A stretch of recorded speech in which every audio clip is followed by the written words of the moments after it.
What's up, everybody? It's your boy, it's Elliot. Welcome back to another Take Care of Esports with Rod, and we are sipping on some hopium today. And I feel like it's a big dose of hopium, so kick back, unwind, and relax. Enjoy this video. Hopefully, you'll learn something.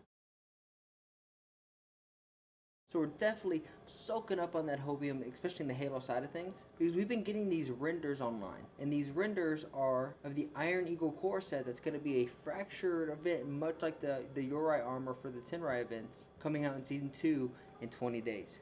So let's go ahead and take a look at them and give our 2 cents on them. This is going to be this base set. We actually did see this in the preview from the side. It looks way different from the front. This guy looks like a troll. Like, this guy literally looks like what I imagined a Twitter troll would look like. Then we move on. We have this blue one with the red lens. I like it. I also like the shoulder pads. We did see these shoulder pads in the preview. So that tells me that we've already told that everything that's shown in that trailer is earnable through the premium or free battle pass. So I don't think that these are going to be in the item shop. That I'm hoping some of the stuff we see, some of the renders at least, we can earn through the battle pass, even though I would say it's safe to say probably about 80% of them we're going to see in the shop.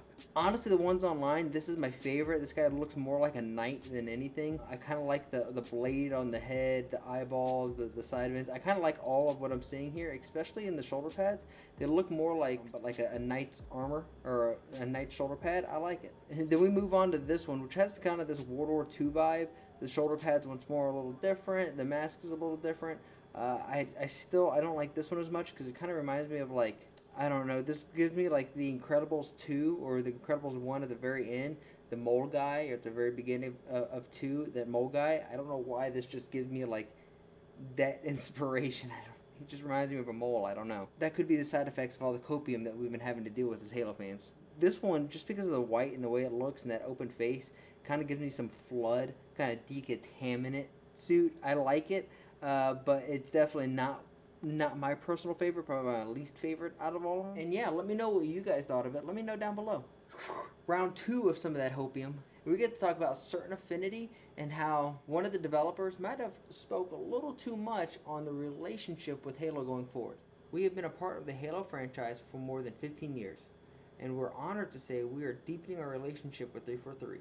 And we have been entrusted with further evolving Halo Infinite in some new and exciting ways. Join us on our journey. And what adds to the sus level of this is what Halo, the verified Halo page on Twitter, responds with this GIF with the Spartan and Sergeant Johnson hitting the side of a drop pod. A sign of like, let's drop it in where we're going. And if you don't know, the project that Certain Affinity has been entrusted with is called Tatanka. And if you literally look that up, it's a former WWE wrestler who was the winner of a 40-person Battle Royale wrestling match. He's the winner of a Battle Royale, meaning that they are going to put this out there as the winner of all the other Battle Royales in the market. Maybe this is the side effect of too much hopium, but I still think that Halo potentially, if they do everything right, which is keep things simple, they can really create the best Battle Royale to date. I think Halo has the bones to make the best Battle Royale, that's for sure. Last little bit of that hopium before we have to exhale and kind of soak back into reality is that the leakers on Twitter and Reddit have come out and shown that there's 10 Forge maps that are already being made, and if everything runs smoothly, they should be coming out with Season 3. And speaking of just being on Twitter and Reddit, I saw this question proposed in the Call of Duty scene. It is the top 3 snipers of all time. And instantly my mind goes to Formal. Formal is probably my favorite player to ever pick up a controller. Then next up to bat, I would have to think of Dashy. I know we're still a part of the Green Wall. Optic's my favorite team, so I may be a little biased with this, but I think Dashy is just one of the nastiest raw talents when it comes to sniping and just accuracy overall. And then lastly, you got to go with a vet in there, and you got to talk about Clayster. Even though right now Vanguard might not be his cream of the crop season, if you look at him as an overall, Clayster is one of the GOATs in the COD League. I mean, 26 plus championships, the man knows how to play COD. But I think a team like LA Thieves or even Florida could use not only that experience, but his leadership as well. But let me know down below, what is your top 3 snipers in the league? Is my list whack or is it not? Is this pretty spot on? Because I think it's money.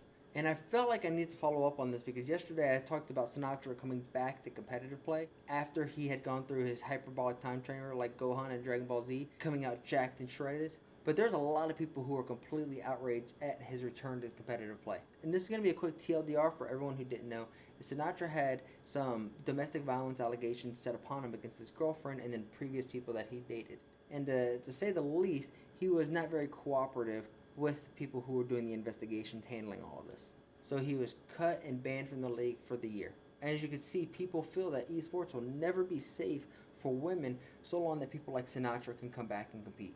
We see this kind of in all sports, especially within like baseball and football. You have people who have, on webcams of people beating their girlfriends coming out of hotels, people who have domestic violence charges, rape charges, a lot of things. But because they are so proficient at that sport and they can generate so much money, it seems like just because they can generate a lot of money, we're going to allow those other ethics and behaviors to slide under and be waived. Do I think it's right? No.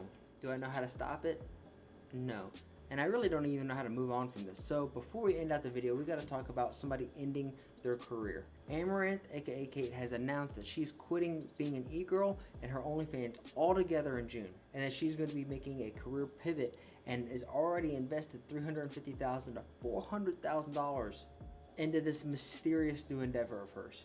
As a hustler myself, I like seeing other hustlers hustle. So to you, Amaranth, I hope you have much success. But I do want to speak on this because this is a girl, Amaranth, who can put her own farts in a jar and have 100 jars and sell each jar for $1,000 and sell out in a day so she can make $100,000 in a day by literally farting in a jar. I'm very curious to see what she does moving forward, and I truly hope it's successful, because that way she can keep creating content around the new things she's doing as success and being a successful businesswoman. So that I, as a content creator and someone who speaks on gaming and esports and streamers and everything that I'm really interested in that scene, I want to speak on it. I'm not saying that I'm interested in Amaranth, I mean, in a sense, who isn't, but not like that, y'all. Come on. But with that being said, I'll catch you guys on the next one. Peace.